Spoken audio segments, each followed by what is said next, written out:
ADN Podcast. ADN Podcast. Voces con contenido.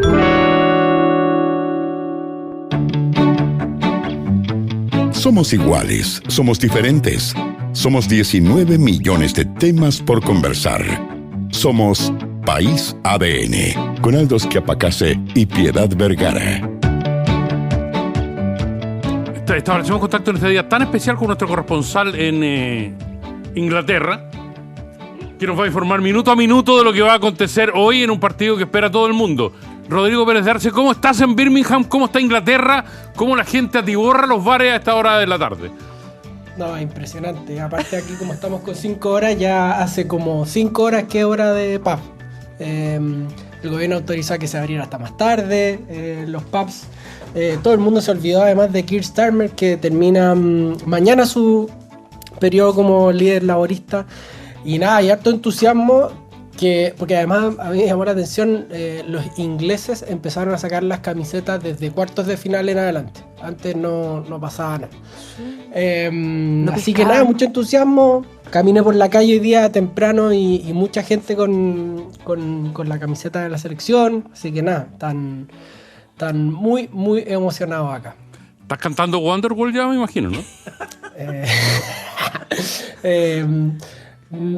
Yo no voy a regalar mi preferencia hoy día.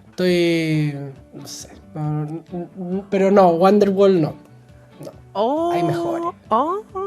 Hay mejores.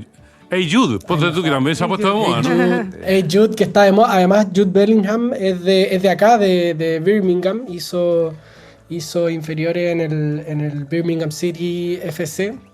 Entonces, un ídolo local. Pues también tenemos al Vila, que es el club de Emiliano Dibu Martínez. Entonces se va a dar ahí un enfrentamiento choro, porque hay 3 jugadores de la selección inglesa que también juegan acá.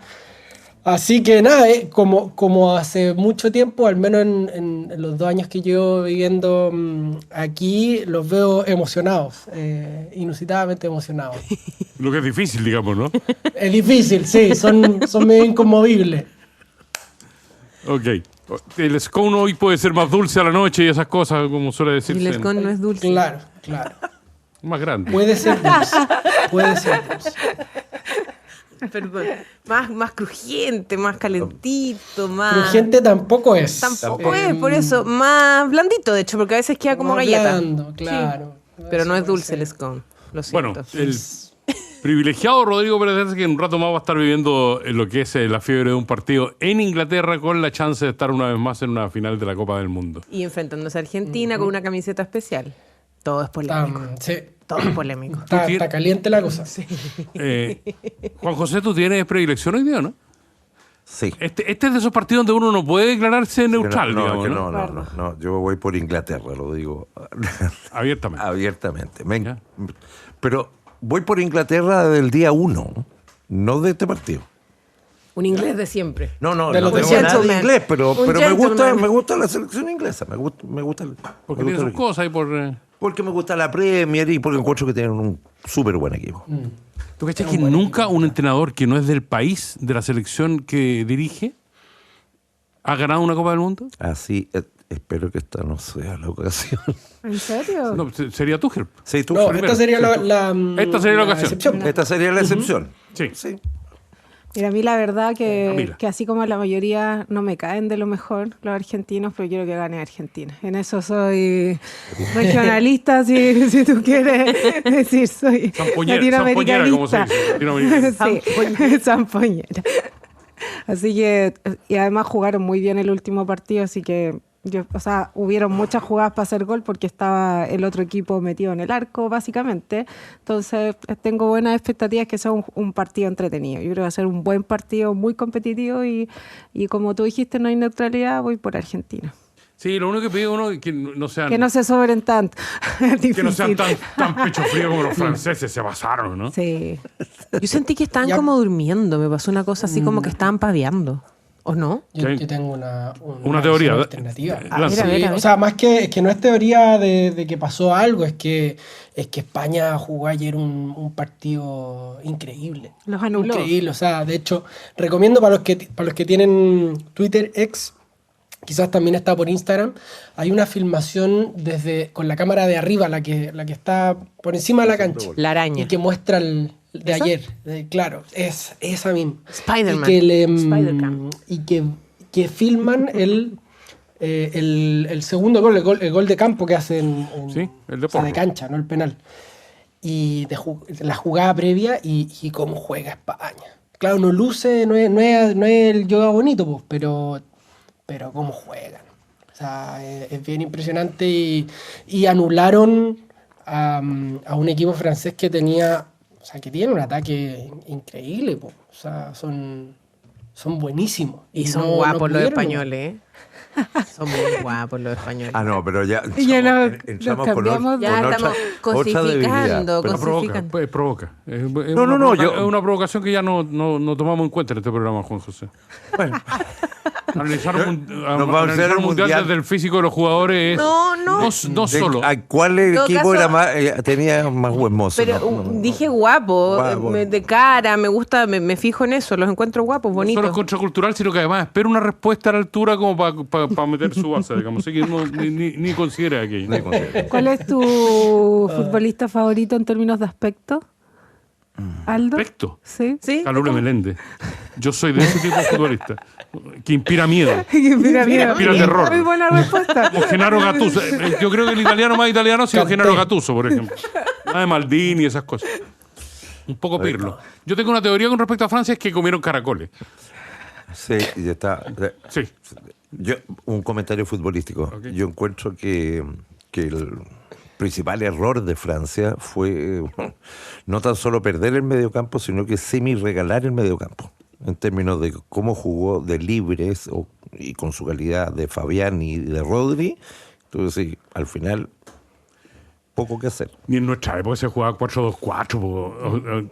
Sí, no. Yo tengo un regalo táctico que ya a la media hora de juego Ya tú- estaba ya claro que- estaba claro. que no funcionaba. Se notó Sí. muy rápido el control.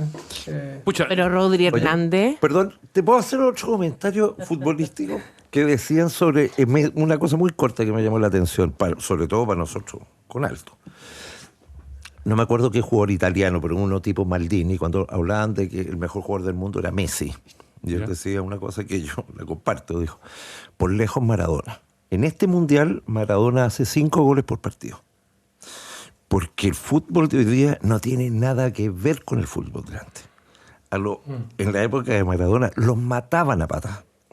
Pero en la forma más increíble, cosa que presenciamos 1000 veces, y hoy día prácticamente no le hacen foul. Y creo que esa diferencia es sustancial. sí, sin duda. Era un comentario futbolístico. A Messi no lo han rozado, digamos. Nada, No. nada. No.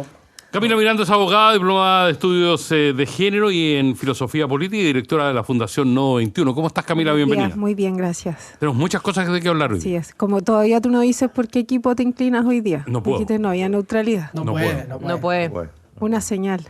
Ya me Una insultan, pista. ya me insultan siendo neutral, imagínate no lo siendo. Rodrigo Pérez Arce es abogado, magíster en Sociología de la Universidad Católica e investigador de FAR-UDD y del IES. Bienvenido, Rodrigo. ¿Qué tal? Y Juan José Santa Cruz es empresario a cargo del diario digital El Dínamo. Juan José, bienvenido. muchas gracias. Tenemos demasiado tema hoy día. Partamos de Por el inmediato. Mundial. Sí, ya pasamos por esa Seguimos. parte. Todavía no partimos con el mundial. Estamos recién entrando en calor con el mundial. Vamos directamente a la votación de hoy. Truene, relampaguee y pase lo que pase, se despacha, o sea, se debería despachar hoy día hasta total despacho se va a votar en particular la mega reforma del gobierno, Camila, y los votos están ahí. O sea, sin duda, desde el inicio de la tramitación de este proyecto se dijo o se dieron señales que lo mismo tener un apoyo más o un apoyo menos, lo importante era sacar adelante la mega reforma y Por lo mínimo. eso no cambió en ninguna instancia de la tramitación. Fue una tramitación sumamente acelerada. se escucharon a otros actores, pero no se les tomó atención para hacer ajustes en las cosas que le indicaron distintos organismos de representación económica, distintos actores, por ejemplo los alcaldes, que hasta este último momento siguen presionando a sus distintos parlamentarios porque alcanzaron un acuerdo entre todos los sectores políticos que hay en los alcaldes para abordar el tema de las exenciones del pago de contribuciones. Diseñaron, de hecho, un mecanismo por el cual queden exentos solo las personas que ganan menos de 3 millones y que sean personas mayores, y además exigían un fondo certero, no una probabilidad de tener recursos para subsanar los fondos que dejarían de recibir los distintos municipios, y que eso impacta en seguridad comunitaria, impacta en atención. Entonces, creo que de alguna manera esta es la trayectoria de la construcción primero del personaje de Quirós. Quirós es el que se ha ido, digamos, se presentó, y hoy día uno lo puede incluso llenar de adjetivos después de esta intensa tramitación que ha estado sujeta a distintas tensiones, desde el ninguneo a la población que se va a tener que aguantar y sacrificar, desde el decir que hay medidas que no tienen evidencia y da lo mismo. En materia de la última discusión medioambiental en la comisión, en esos aspectos, dijo que no hay medidas comparadas sobre la restitución que tendría que hacerle el Estado a aquellos que invirtieron, y una resolución judicial les dice no. Y además estamos en este fiscal, dijo que tampoco sabía cuánto eso le costaba al Estado. Entonces son distintos elementos, y en la última tensión de negociación, en este caso con el PPD, haber modificado la indicación respecto a lo que habían acordado. Entonces es un ministro que en definitiva no dio seguridad de un debate, a mi parecer, a la altura de lo que significan los cambios que trae esta mega reforma. Y claro, hoy día tienen un voto más y con ese voto les alcanza para aprobarlo, pero eso todos tenemos claro que no genera ni estabilidad, ni además se terminó de instalar que la reforma hiciera lo que comprometían que iba a hacer, pues, generar crecimiento y empleo. La tramitación, el propio ministro dijo, no lo hace. Entonces uno dice, ya, ¿qué es lo que queda de la tramitación de la mega reforma? Además, un poco de la frustración de que no hayan escuchado. Y de los impactos que va a tener respecto de las arcas fiscales del país, y la parte que no pusieron sobre la mesa. A mí esa es la que más me preocupa, y creo que podría modificar incluso los votos de algunos parlamentarios si tuviesen esa información sobre la mesa, que es cómo van a recortarse distintas áreas del Estado en la Ley de Presupuesto 2027 y en las que siguen, es decir, los 3 años siguientes a la aprobación de esta reforma va a haber un déficit fiscal, lo dice el propio informe financiero de la reforma, y si pusieran sobre la mesa en cada cartera qué cosa se va a recortar, yo creo que incluso parlamentarios del PDG votarían distinto, incluso parlamentarios de su propio sector de gobierno votarían distinto, pero esa información está encapsulada, y creo que es un problema tramitar un cambio así de significativo sin toda la información sobre la mesa. Juan José Santa Cruz. A ver, yo creo que hay varias cosas en términos de la mega reforma. A ver, primero, nosotros tenemos una crisis de crecimiento y de empleo, por decir cuáles son las crisis, y de alguna manera hoy día la ciudadanía la siente. Después uno dice, aquí hay que hacer algo cuando venimos haciendo lo contrario para generar crecimiento y empleo. Y ahí tengo un punto referente a lo que ha planteado la izquierda. La izquierda lleva 2 gobiernos en que el crecimiento y el empleo no fueron lo suyo. Es decir, las tasas más bajas de crecimiento corresponden a Bachelet II y a Boric. Más bajas que el mundo y más bajas que Latinoamérica. Es decir, si usted me dice, por ahí van a venir las recetas de gente que no lo hizo, y en materia de empleo también. Y hago un dato. El desempleo al inicio del gobierno de Boric en el primer trimestre, comparado al último trimestre, es creo que 7,7 contra 9,1. Es decir, se destruyó empleo formal durante el gobierno de Boric. Entonces uno dice, a ver, estamos ante una emergencia.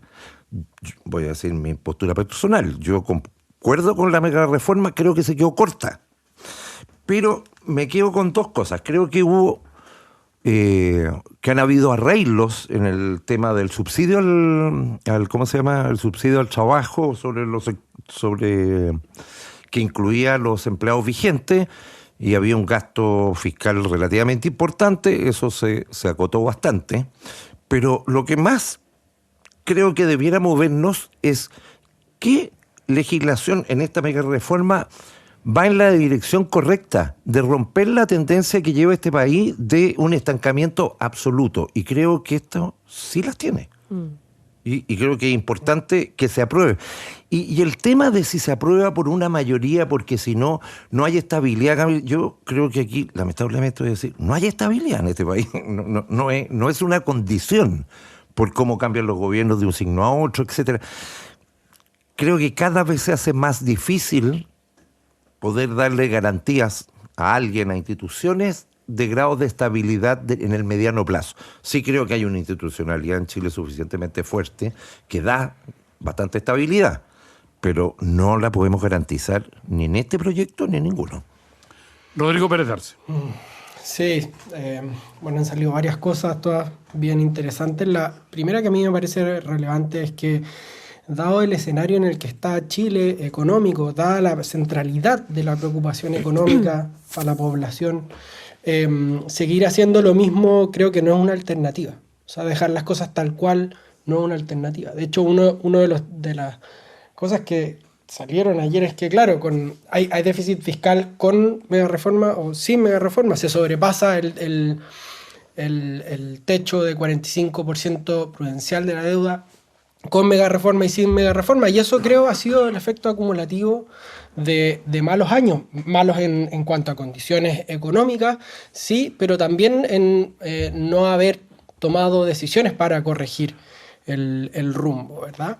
Ahora, en cuanto a la tramitación en sí, yo sí veo que hay problemas de lado y lado. Por una parte, a mí me llama la atención el gobierno que dinamitó el acuerdo al que había llegado de una manera bien extraña. Me refiero al acuerdo que había llegado con el PPD respecto a la invariabilidad tributaria, y creo que eso va a ser un desafío muy grande para lo que viene, porque recordemos que, dadas las modificaciones que va a introducir el Senado, esto requiere una nueva votación en la Cámara de Diputados, y si es que no hay acuerdo va a requerir comisión mixta, que probablemente algunos artículos van a pasar a la comisión mixta. Entonces esta tramitación expedita creo que todavía le falta, ¿verdad?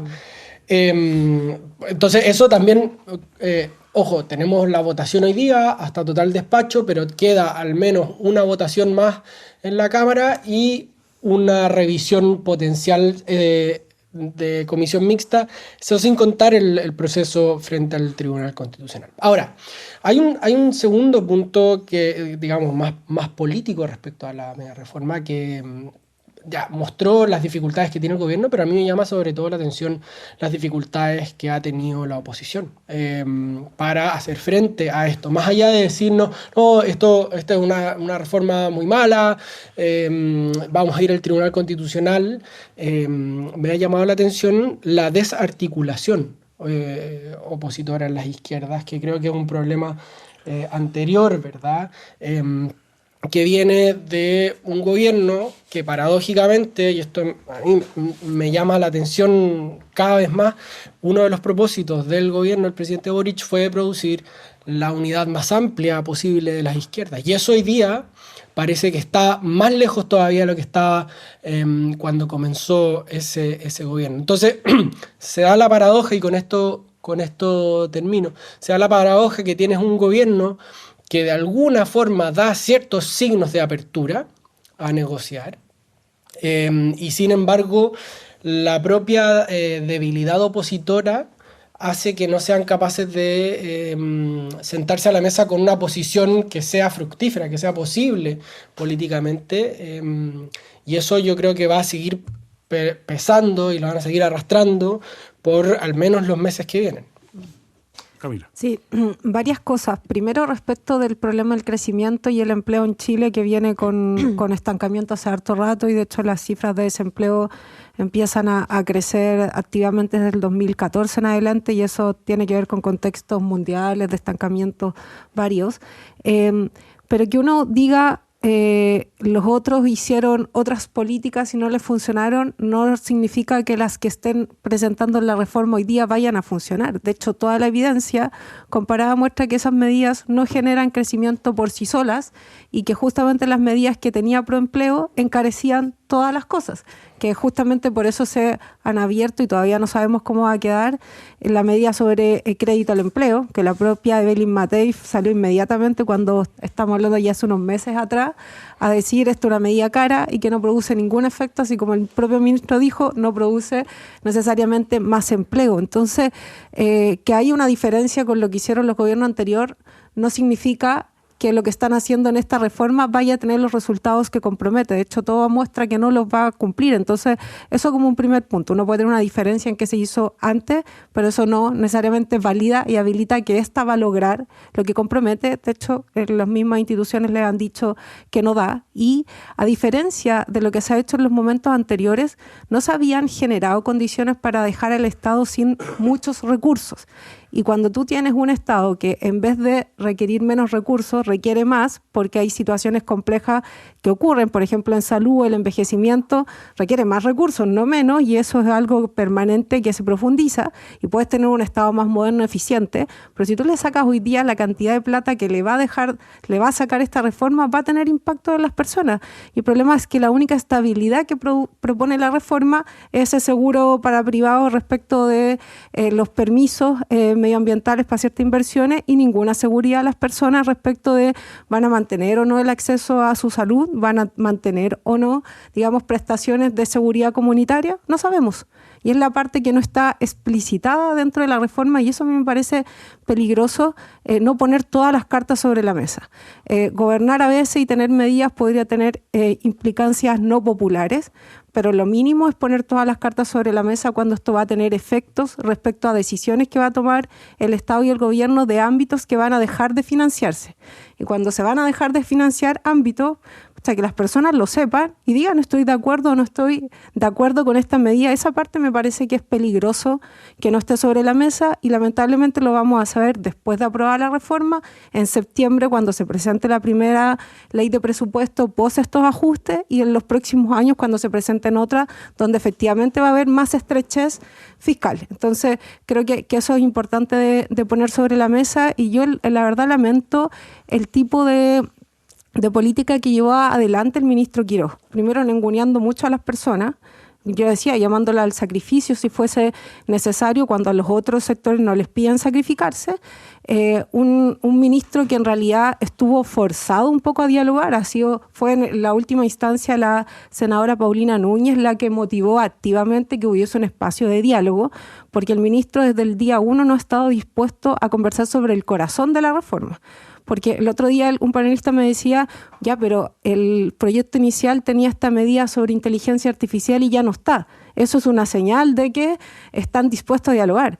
Pero discúlpenme, esa medida no tenía nada que ver con la tramitación de la reforma. Si tú le pones tantas cosas al árbol que no tienen nada que ver con el árbol, pues no me digas que ese gesto significa que te abriste a dialogar. Entonces, una cuestión es estas cosas medias accesorias y lo otro es hablar del corazón de la reforma y ahí han sido categóricos, yo creo que están en su legítimo derecho de ser categóricos, de decir no queremos modificarlo. Pero entonces no presenten eso como falta de disposición o de propuestas del otro sector que presentó indicaciones conjuntas en todas las instancias y que ahora tiene una determinación común, más allá de todos los traspiés de la semana pasada sobre ir al Tribunal Constitucional si se mantiene tal como hoy día están la invariabilidad tributaria y este seguro a los privados. Juan José, ¿algo que agregar? Bueno, para darnos vuelta en lo mismo. Primero, yo quería hacer un alcance en el tema de las contribuciones, solo en el tema de las contribuciones. Sí. Que no es un tema menor en la mega reforma. Que no es un tema menor. Por decirlo más o menos aproximado, la gente en Chile que está exenta de impuestos es muy parecida a la gente que está exenta de contribuciones. Es decir, es más o menos el mismo porcentaje, que es como del orden del 75%. Ahora, en materia de ingresos, la gente paga impuestos de acuerdo a su nivel de ingresos, en forma progresiva. Y yo creo que en el tema de contribuciones se debería buscar una cosa similar, no necesariamente ligado al valor de la vivienda, que hay veces Eso le proponen los alcaldes. Claro, que es bastante injusto. Entonces, esta parece una solución más que eximir de contribuciones o no eximir de contribución, y de otros economistas que salen diciendo de que esto beneficia solamente a no sé qué porcentaje de los ricos porque son los que tienen casa. También es completamente ridículo. Es mucho más razonable una cosa como la que se está proponiendo, pero digámoslo así, es decir, como está, no resulta muy, muy lógico. Y esto es algo que ya comenté hace un tiempo. También los municipios deberán tener un poco la mirada de decir que sus ingresos en los últimos años ha crecido del orden del 60% real, los ingresos, no por contribuciones en general. Y el 80% de eso, en general, se ha ido a personal y a insumos. Entonces uno también tiene el deber o la posibilidad de exigirle que hagan un esfuerzo en el gasto. Yo creo que a cualquiera le resulta un poco llamativo que casi todo se haya en recursos humanos.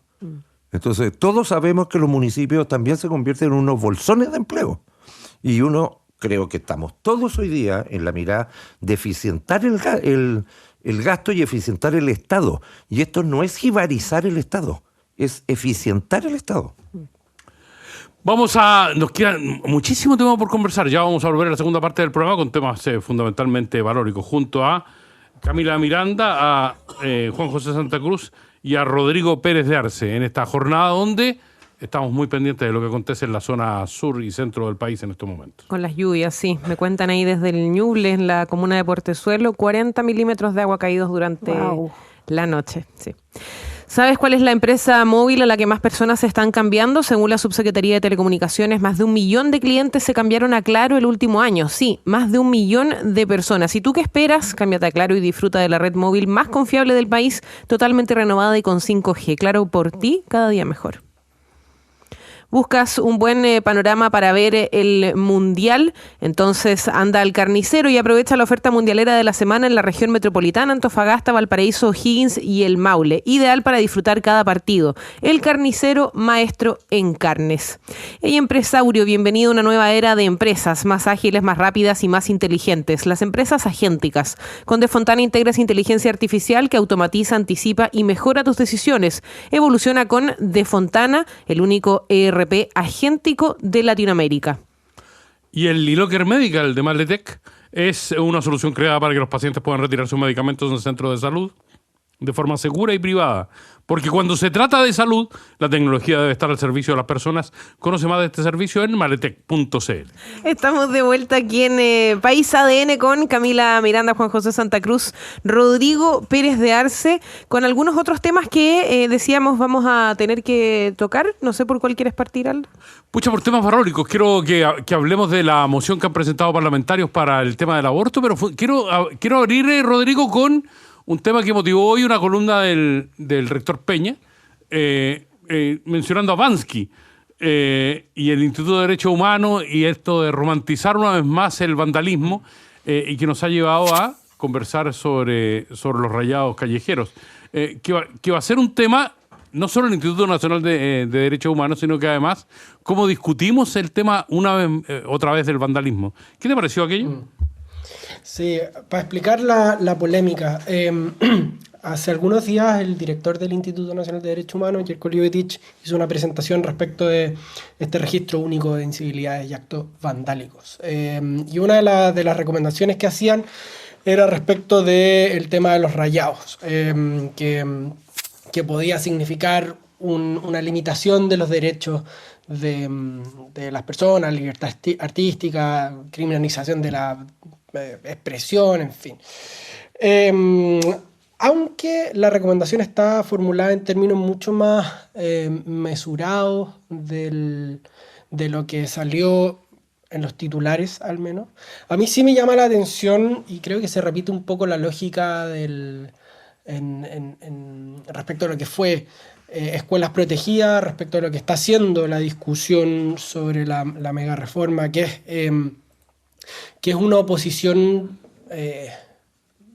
más obtusa de lo que a mí me parece correcto dado el estado actual de la discusión. ¿Por qué? Porque se terminan confundiendo muchas cosas en una misma afirmación o en una misma polémica, como si fuera deseable que no se persiguiera a ciertas personas por realizar actos vandálicos. Ese es el enredo que el Instituto Nacional de Derechos Humanos quiere proteger a toda costa a personas que están rayando el mobiliario público. Eso, ojo, a mí sí me parece que la redacción en general de las cláusulas de esta ley están malas. Es una ley que a mí, tal como está o como ingresó, no me parece que esté bien, pero puedo respetar el proyecto que hay más de fondo. Y la pregunta de fondo para mí en esto, sobre todo cuando interviene el INDH en discusiones públicas, es ¿por qué?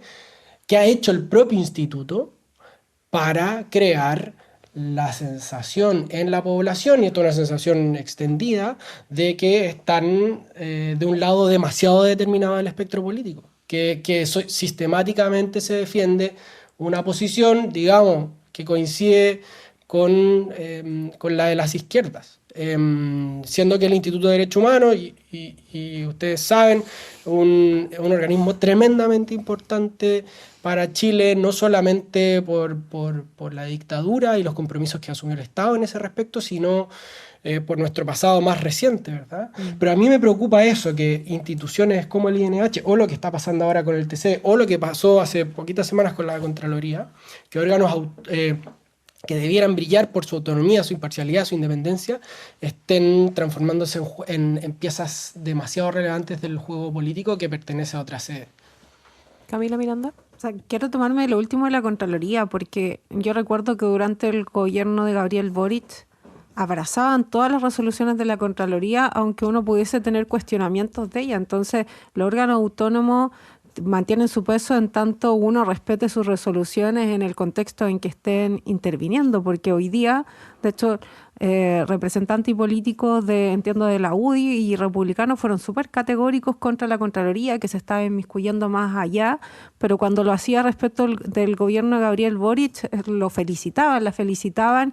Entonces, cuesta como abordar objetivamente, a mi parecer, el rol de este tipo de instituciones, y ahí hay que mantener más o menos el mismo estándar para que efectivamente mantengan el desafío que tienen de digamos, en el caso de la Contraloría, de revisar los actos de la Administración del Estado, en el caso del Instituto Nacional de Derechos Humanos, velar por el resguardo de los derechos humanos. Entonces, yo ahí digo que hay como una visión ajustada a las condiciones favorables respecto de las resoluciones, y creo que hay que mantener el mismo estándar, si no se ponen y se debilitan las instituciones cuando es para uno te gustan, cuando es para otro no tanto. Entonces ahí creo que hay un punto. Respecto de la conversación sobre este proyecto de ley de incivilidades y conductas vandálicas, en definitiva, mi gran preocupación con ese proyecto es que mezcla distintos órdenes de cosas, y además que varias están enfocadas y dirigidas a la juventud. Entonces, yo echo de menos más proyectos de ley que busquen, digamos, incentivar oportunidades para la juventud, y no solo unas que busquen ponerlo en un listado. Conversaba con otras generaciones para atrás que no tienen nada que ver con ser de izquierda o derecha, y decían, bueno, lo que hacía en mi juventud probablemente hoy día estaría todo en ese registro de incivilidades y vándalos, y no necesariamente eso significa. Probablemente aquí sobre la mesa hay algunos también que podrían estar en ese registro si estuviésemos en su época de la juventud. Entonces creo que también ahí hay un uso que no necesariamente favorece el desarrollo de la juventud, la criminaliza, y hay conductas, por supuesto, que no deben ser toleradas en nuestra convivencia, y por eso hay normas, hay cosas que son delitos de plano hoy día. Entonces cuando se mezcla todo un poco, genera también una dificultad para distinguir las urgencias que tenemos de convivencia, de cuestiones que en realidad buscan más bien construir un antagonista hoy día en la juventud. Yo creo que eso es un gran error, que la juventud sea el antagonista de este momento, cuando son en realidad la esperanza de lo que viene más adelante. Y claro, y respecto al rol del Instituto Nacional de Derechos Humanos, yo creo que es comprensible que se les haga una crítica desde la derecha respecto a que ha sido un rol muy cargado a defender ciertas ideas que la izquierda también sostiene, pero el problema es que parece que ha sido solo el patrimonio de un sector defender los derechos humanos, y ese es el problema, porque los otros ha estado básicamente una posición bastante cómplice. Yo lamento, por ejemplo, cuando ya se cumplieron los 30 años de la dictadura, de la posición que varios partidos tomaron sobre las vulneraciones que ahí ocurrieron. Entonces, claro, ahí hay un desafío grande de que se constituya el INDH hacia la población como un ente que transversalmente defiende los derechos humanos, pero que se tenga una carga más hacia un lado, yo creo que más habla de la renuncia de ciertos sectores de apropiarse la defensa de los derechos humanos que simplemente que represente o que hay este mundo de la izquierda. Juan José. En la misma línea. A ver, yo creo de que efectivamente se dan una serie de situaciones en que la sociedad empieza a mirar cuáles son las mejores soluciones. Voy a hablar en el caso específico de la juventud y de antes del Instituto de Derechos Humanos y de ciertas normativas que de alguna manera, entre comillas, penalizan acciones de jóvenes. A ver, yo creo de que el Estado tiene que tener la capacidad suficiente de a los sectores más vulnerables, sobre todo jóvenes, apoyarlos y tener políticas públicas que vayan en esa dirección. Y que tenemos un Estado que puede hacerlo mejor aún de lo que lo está haciendo. Yo no estoy diciendo que no hayan políticas públicas hacia los jóvenes en materia de educación, de apoyo, pero nos falta. Y evidentemente nos falta. Ahora, el que uno penalice las cosas que la sociedad estima incorrecta, me parece de toda razón. Y me parece de toda razón que la gente entienda, entre ellos, cada uno nosotros, que hay límites, y que hay límites que no se cruzan. Y uno de esos límites, la sociedad lo cuantifica como delitos, y tienen penalización, etc.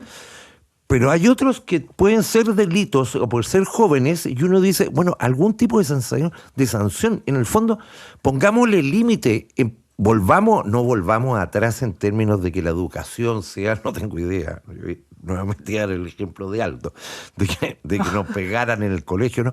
Pero yo creo de que efectivamente uno de los problemas que hoy día ocurre en la sociedad es que es una sociedad que no sabe poner límites, que son padres que no se atreven a poner muchos límites. Y digo, creo que lo correcto es poner límites. Si uno evita conductas no deseadas. Pero en este mundo en que todos vivimos pensando en que el pobre niño no se vaya a traumar, se nos pasó la mano. Nos fuimos para el otro lado. Nos fuimos para el otro lado y hoy día tenemos una situación, no voy a decir descontrolada, pero semi-descontrolada.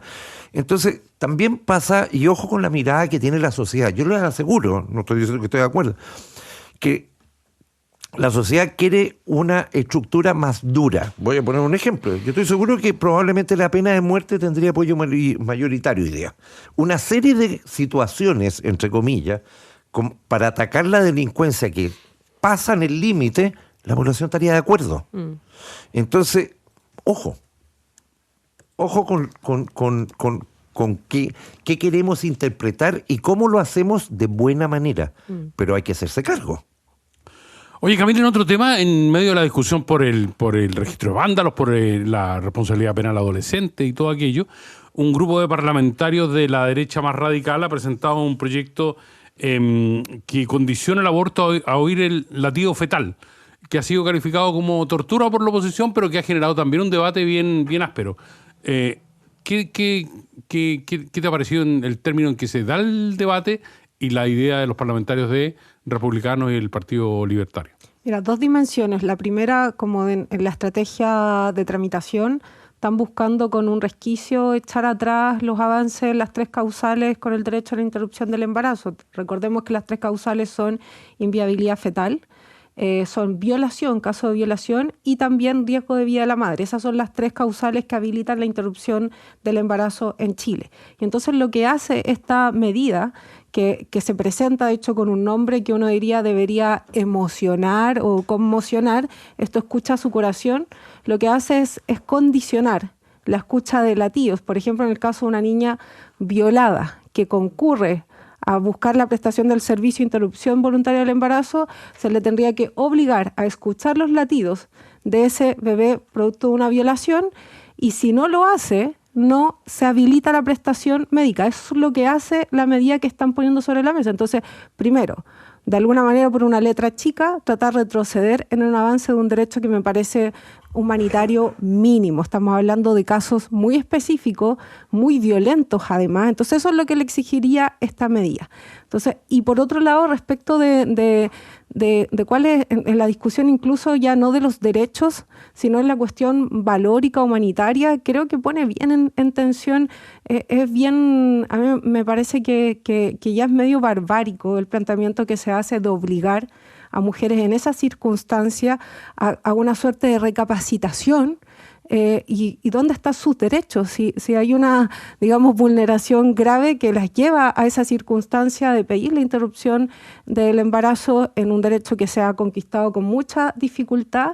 Entonces me parece que está, por un lado, es tramitar, digamos, en vez de abrir el debate con todas las de la ley y decir queremos echar atrás las 3 causales, esperaría que fueran así con coraje para decirlo de ese modo, lo hacen de esta manera, y por otro lado ponen en tensión, a mi parecer, como que le hacen un juicio moral a personas que han sido violadas o que saben que la viabilidad fetal no es tal, porque y además dicen, bueno, es que esta es una medida de mayor información. Hoy día quienes se han embarazado, etcétera, saben que las ecografías evalúan el ritmo cardíaco. Y esa es una información que está presente siempre. Sí. Entonces, que pongan esta medida más bien habla de, en vez de abrir con todas las de la ley la discusión sobre la interrupción del embarazo en las 3 causales, meterlo por un lado y con eso dificultar el acceso a este derecho. Y también están los otros 2 casos de las 3 causales, digamos, de inviabilidad fetal y también de riesgo de la madre.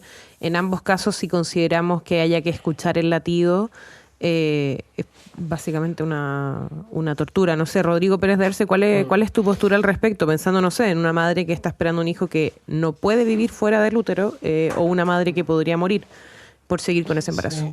Sí, a ver, cuando hace algún tiempo hablábamos de que los problemas del presidente Kast iban a venir principalmente de su derecha, yo creo que pensábamos en casos como este, ¿verdad?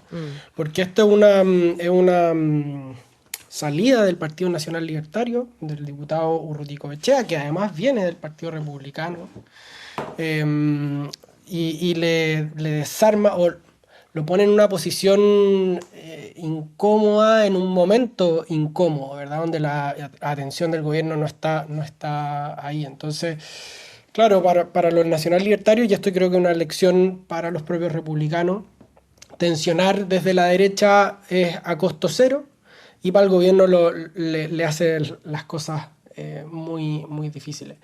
Y eso me lleva al segundo punto. ¿Es la oportunidad para hacerlo? A mí me parece que no.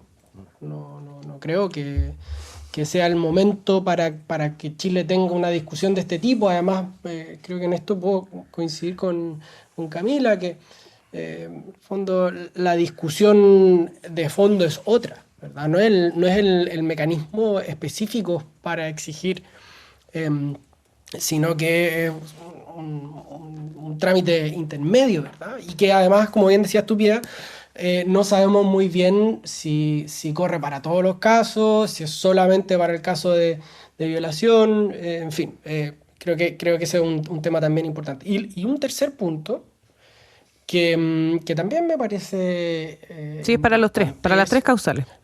Sí, entonces, claro, entonces creo que ahí pierde relevancia la justificación que da el diputado Urruticoechea, que ha sido el vocero de esta causa, ¿verdad? Yo creo que no tiene mayor sentido. Pero el tercer punto que quería poner sobre la mesa es si es que en Chile es posible volver a discutir sobre aborto. Genuinamente, o sea, si un grupo de parlamentarios con los votos suficientes pone sobre la mesa la posibilidad de retroceder en las 3 causales o de hacerlas más restrictivas, que es algo que el gobierno descartó al menos en su campaña.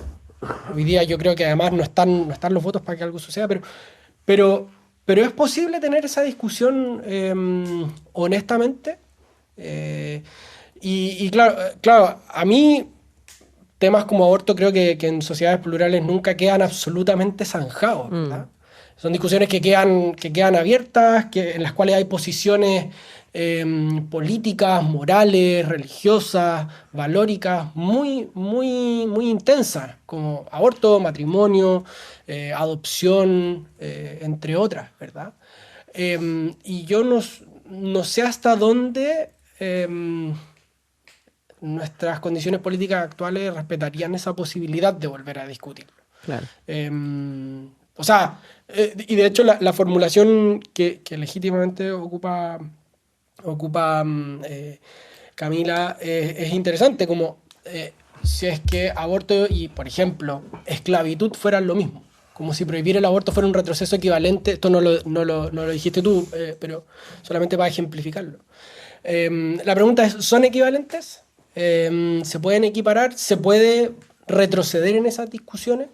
¿Se aceptaría la legitimidad de que una mayoría democrática retrocediera? Y yo no sé hasta dónde eso podría pasar. Y de hecho, bueno, Juan José, también añadir un punto, yo sé que son temas distintos, pero se ha estado discutiendo harto en redes sociales lo que ha pasado en Estados Unidos con esta convención de mujeres ligadas más al área conservadora, donde incluso se está cuestionando el voto femenino y se está planteando que sea un voto por hogar donde sea el esposo el que vote a nombre de la familia.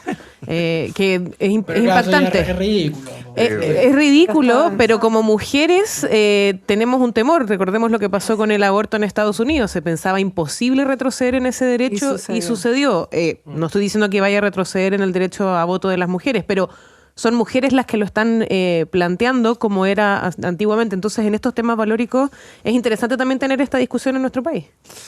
Yo creo, primero, son dos temas distintos. Son temas distintos. Yo creo que como bien lo decían, las sociedades plurales en general vuelven sobre estas discusiones cada tanto. Y creo que son conversaciones abiertas. Y las legislaciones se pueden ir adaptando a los tiempos. Ahora, yo creo que y segundo, se adaptan a cambios culturales que son a veces mucho más profundos de lo que uno está viendo, y que las legislaciones se van quedando atrás muchas veces, y hay veces en que esas legislaciones, llamémoslo de alguna manera, tienen retroceso. Y segundo, que se van produciendo situaciones culturales que hacen de que hoy día sea muy notorio en términos del tema de la migración masiva, sobre todo en países como Europa, etcétera, en que tienen un alto componente de otras culturas, claro, como eso va incidiendo en la mirada sobre temas valóricos por el peso que van adquiriendo esas comunidades. Entonces, este es un tema fuera de complejo, lo voy a decir así, es un tema móvil, más que generarnos un temor. Hay que ver cómo la sociedad lo van abordando, cómo los países lo van abordando. Y yo creo que es bastante difícil decir cuál es la fórmula. Yo creo que hoy día tenemos que enfrentar la fórmula de que son temas abiertos y que va a haber que estar discutiéndolos permanentemente. Los ejemplos que tú me das a mí me pueden parecer ridículos, pero cuando esto cae en un tema moral o religioso, hay mucha gente que deja de parecerle tan ridículo el tema. Pero son los desafíos que la sociedad moderna no hace enfrentar. Afortunadamente hemos podido conversarlo esta mañana con Camila Miranda, con Juan José Santa Cruz, con Rodrigo Pérez de Arce en esta jornada que va a llover con muchos términos nuevos, pero a la antigua, digamos. El río atmosférico y todas estas cosas que antes no existían, pero llovía fuerte igual. Cuando decían se va a caer el cielo, eso es mejor. ¿Sí o no? Claro. Muchos milímetros. Ojo que también en la cordillera, por favor, no ir a la cordillera. Hagan trekking estos días, sí, por favor. Ni escalada, ni trekking, ni moto, ni nieve, ni nada por el estilo. Lo más sensato es no viajar durante este fin de semana. Esto es quedarse en la casa, es lo mejor, para evitar estos días, riesgo. por lo menos aquí en la región metropolitana, apelarse con algunas cosas en caso de y guardarse. Y la gente que ya no huyó a zonas donde no va a haber, no le corresponde que salga ya. Sí. ¿O no? Yo creo que hoy es el último día en que uno puede salir de Santiago. Que sea una grata jornada, Rodrigo, ¿eh? Sí, qué entretenido. Muchas gracias. Aquí el partido es en la noche, entonces vamos a ver. Y vamos a estar el domingo en Londres a ver si es que hay festejo o simplemente un día. ¿Vas a ir a Londres por el día? Vamos a estar allá, sí. No, va a ser más largo, pero vamos a estar ahí. Entretenido. Así que ojalá así sea. va a estar bueno. Yo tengo mi favoritismo y no tengo ningún problema en decirlo. Muchas gracias, Juan José, Camila, Rodrigo. Seguimos en ADN, ya vienen las informaciones, tenemos que actualizar lo que está pasando a lo largo de todo el país y obviamente conocer el estado de la situación, sobre todo donde ya ha comenzado a llover en el sur. Esto fue País ADN, con Aldos Quiapacase y Piedad Vergara. Conversación, actualidad y los temas de hoy. ADN, la voz de todos para todo Chile.